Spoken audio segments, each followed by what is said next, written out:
জিন্দেগিতে কোনোদিন কারো পিছে লাগিয়েন না, ভুল।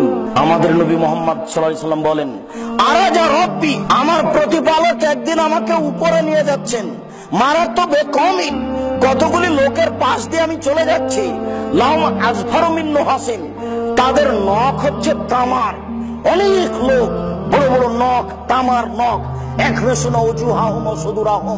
নখ দিয়ে মুখকে খামচাচ্ছে, গোশত তুলে ফেলছে, বুককে খামচাচ্ছে, গোশত তুলে ফেলছে।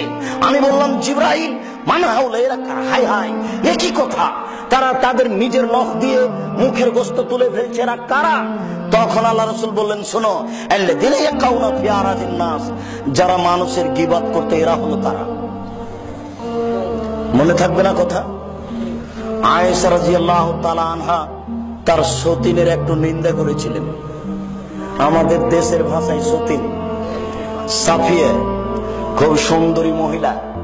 আল্লাহ রাসূল মাঝে মধ্যে সাফিয়ার প্রশংসা করতেন। সাফিয়া রাদিয়াল্লাহু তাআলা আনহা ছিলেন খুব সুন্দরী, তিনি ছিলেন বড় ঘরের মেয়ে, মাঝে মধ্যে প্রশংসা করতেন। একদা আয়েশা খেপে বলছেন, কি বলেন আপনি, ওটা একটা খাটো মেয়ে, অত প্রশংসা করা লাগে কেন তার? তখন আল্লাহ রাসূল বললেন, শোনো আয়েশা, লাকাদ কুলতে কালেমাতান লা মুজাজাত বিমাইল বাহরে লা মুজাজাতহু, তুমি এমন একটা কথা বলেছো, এই কথা যদি সাগরে ফেলে দেওয়া হয় তাহলে সাগরের পানি ঘোলা হয়ে যাবে। আমি আপনাকে এই বাক্য কি দিয়ে বুঝাই? আয়েশা রাদিয়াল্লাহু তাআলা আনহা শুধু বলেছেন ও খাটো, এই খাটোটা এত বড় অপরাধ হয়ে গেছে। আবু হুরায়রা রাদিয়াল্লাহু তাআলা আনহু বলেন, রাসূল সাল্লাল্লাহু আলাইহি ওয়াসাল্লাম বললেন, হাল তাদরুনা মাল গীবাত, আমাদের নবী মুহাম্মদ সাল্লাল্লাহু আলাইহি সাল্লাম বললেন, তোমাদের জানা আছে গীবত কাকে বলে? সঙ্গী সাথী বললেন, আমাদের জানা নাই গীবত কাকে বলে।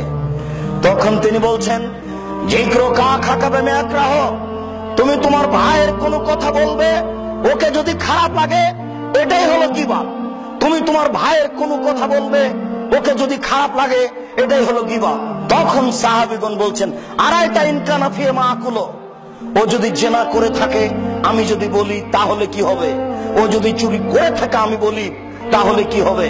তখন আল্লাহ রাসূল বললেন, শোনো, ইন কানা ফি মাতাকুলু ফাকাত ইক্তাবতাহু ওয়া ইন লাম ইয়াকুন ফি মাতাকুলু ফাকাত বাতাহু, ও যদি জেনা করে থাকে তুমি বলো তাহলে গীবত, ও যদি জেনা না করে থাকে তুমি বলো তাহলে অপবাদ, ও যদি জেনা করে থাকে তুমি বলো তাহলে গীবত, ও যদি না করে থাকে তুমি বলো তাহলে অপবাদ।